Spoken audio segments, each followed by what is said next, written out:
Menjadi orang baik di dalam kehidupan ini tidaklah mudah, membutuhkan perjuangan dan pengorbanan.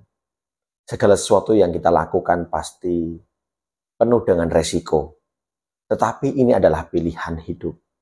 Maka tidak ada sesuatu hal yang perlu kita sesali ketika kita mengarah kepada hal-hal yang positif, yang baik.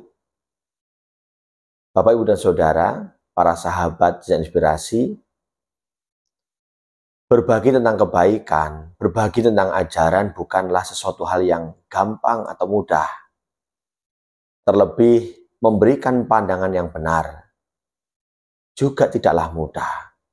Mengarahkan seseorang ke hal yang baik dari setiap kebiasaan yang dimiliki juga bukanlah hal yang mudah.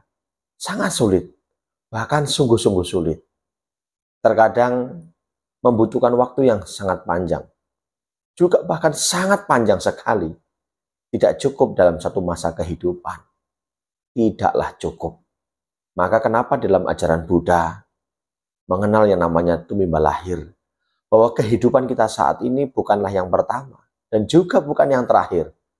Begitu panjang proses kehidupan manusia dan semua makhluk. Sekali lagi para sahabat, menjadi orang baik adalah pilihan. Dan ingat bahwa setiap kebaikan itu pasti ada resikonya. Sang Buddha sendiri yang telah mencapai pencerahan sempurna, yang telah mengajarkan tentang dharma, ajaran tentang kebenaran, yang telah menunjukkan jalan, beliau masih harus difitnah oleh cinca.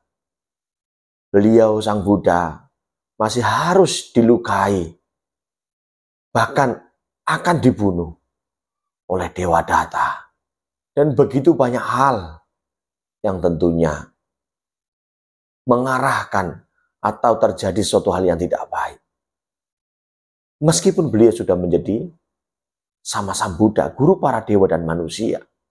Bagaimana dengan kita yang masih manusia biasa, yang juga masih belajar, yang masih dalam tahap proses, belajar untuk melayani, belajar untuk menjadi orang yang baik, berupaya untuk saling membimbing, saling belajar, saling mengarahkan menuju sebuah pembiasaan ke arah yang lebih positif. Tentu tidaklah mudah. Demikian juga ada seorang bodhisatta. Seorang bodhisatta Awalweswara.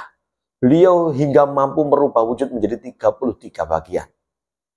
Bahkan beliau dengan cinta kasih atau welas asihnya, atau kasih sayangnya, beliau berupaya untuk menyesuaikan kondisi, untuk bisa menolong, untuk bisa menyelamatkan. Tapi apakah dalam proses menyelamatkan segala sesuatunya beliau langsung bisa menyelamatkan semuanya? Juga tidak. Berproses dari satu ke satu, dari satu ke satu, dan terus menerus. Tidak semua makhluk bisa langsung diselamatkan. Jika semua makhluk dalam semesta ini bisa langsung diselamatkan, ketika Sang Buddha ada, semua telah mencapai pembebasan. Tapi pada hakikatnya, tidak semua bisa diselamatkan. Dewa Datta itu hidup di mana ketika Sang Buddha itu ada. Tapi beliau harus terlahir di neraka Awiji. Ya. Dan banyak hal dan banyak kisah yang terjadi di dalam kehidupan Sang Buddha. Demikian kita juga belajar dari Bodhisattva Awalweswara. Beliau juga harus sampai merubah wujud untuk bisa menyelamatkan. Beliau hadir di tempat-tempat yang mungkin rusuh, banyak konflik, terjadi hal-hal yang tidak menyenangkan, bahkan dikatakan tidak pantas. Tetapi itulah upaya untuk bisa menyelamatkan. Itu adalah upaya seorang bodhisattva yang punya tekad untuk membantu, untuk menolong makhluk-makhluk yang sedang tersesat, yang mengalami kehausan, yang mengalami penderitaan, yang mengalami kelaparan tentang pandangan yang benar, kelaparan tentang nilai-nilai spiritual, kelaparan ataupun kehausan tentang kebaikan-kebaikan. Maka ketika kita banyak melihat kondisi-kondisi yang kita pikirkan itu tidak pantas, ini keliru, bahwa segala sesuatu itu pasti ada resikonya. bahwa segala sesuatu itu perlu pengorbanan. Maka segala sesuatu yang kita lihat, refleksikan ke dalam diri. Renungkan sebelum kita memberikan sebuah penilaian.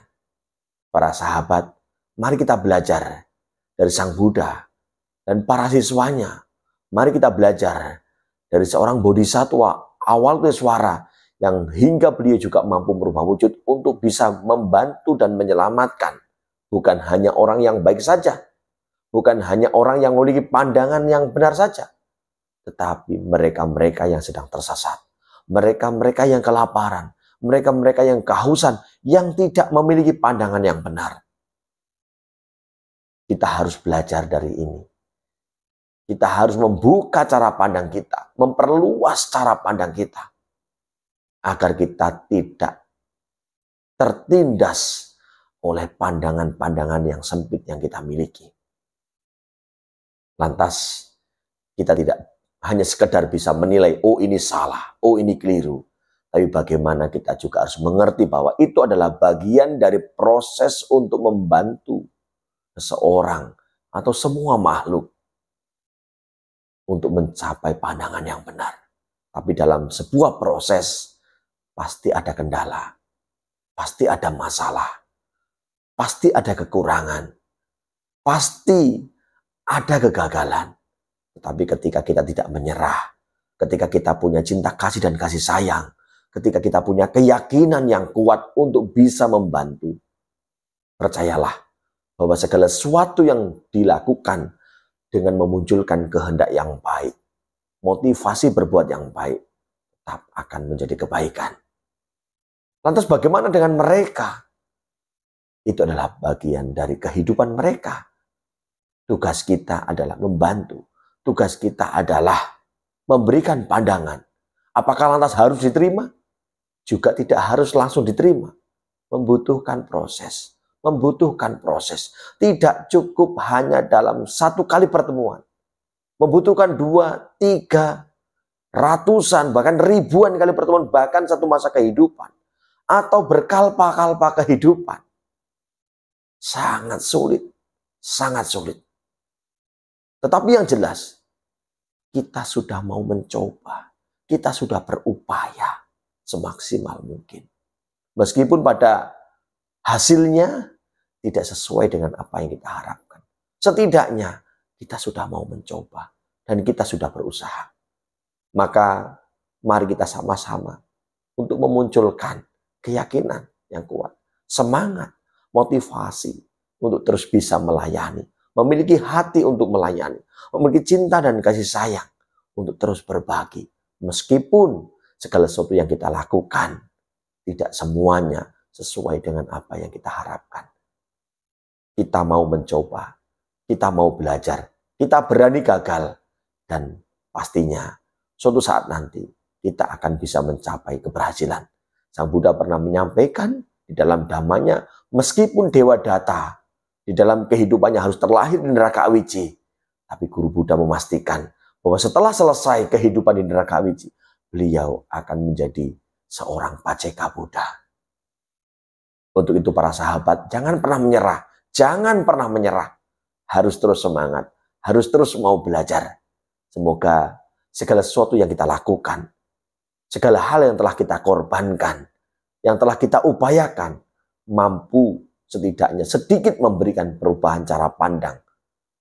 Mampu sedikit meningkatkan keyakinan bagi mereka yang juga dalam tahap proses belajar. Terima kasih, tetap semangat para sahabat, selalu berpikir positif, selalu berucap yang positif, dan selalu bertindak yang positif, selalu memiliki hati, membuka cara pandang kita untuk menjadi pribadi yang semakin lebih baik. Terima kasih, sekali lagi tetap semangat di dalam memberikan pelayanan. Namo Buddhaya.